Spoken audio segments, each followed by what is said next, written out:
بسم اللہ الرحمن الرحیم۔ آج زمان پارک لاہور میں پی ٹی آئی اور عمران خان کو لو لہان کر دیا گیا۔ عمران خان کے ایک دارینہ کارکن ذل شاہ کو بے دردی سے قتل کر دیا گیا۔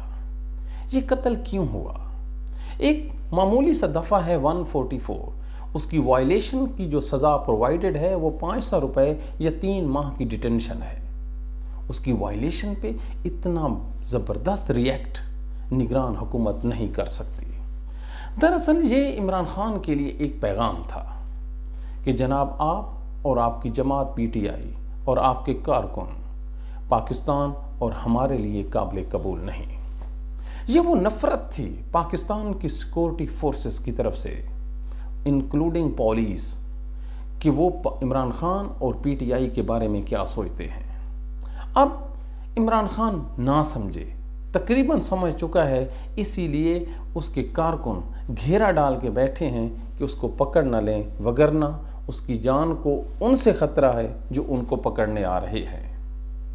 یہ کیا تماشا ہے؟ اس ملک کو یہ کدھر لے کے جا رہے ہیں؟ آج کا یہ خون کس کے ذمہ؟ جب پولیس اٹیک کر رہی تھی تو مسلم لیگ نون کا میڈیا سیل متواتر پیچھے سے ہلا شیری دے رہا تھا۔ وہ کون تھے جو سادہ کپڑوں میں عام ورکر کی گاڑیاں توڑ رہے تھے؟ یہ نون لیگ کے ورکر تھے جو پولیس کو ایڈ فراہم کر رہے تھے۔ ان کا جو ذل شاہ مرا ہے، اس کا قاتل کون ہے؟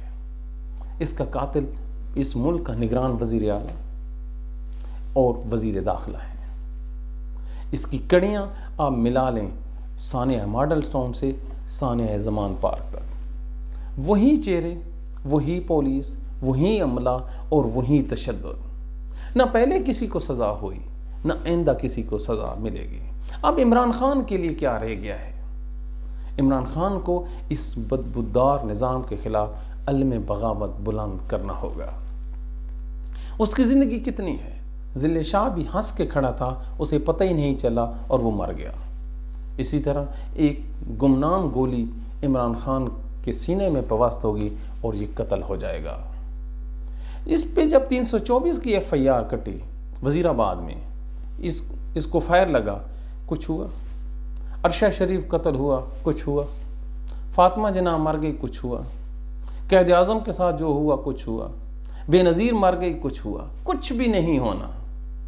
اس ملک کے نصیب میں اصل میں سفر اوپر کی طرف ہے ہی نہیں، نیچے کی طرف ہے۔ کیوں؟ جو مین خرابی کا سوئچ ہے اس کو نیچے کرنے کی جرت کسی میں نہیں ہے۔ عمران خان بائے بائے، پاکستان اللہ اس کو سلامت رکھے۔ Thank you.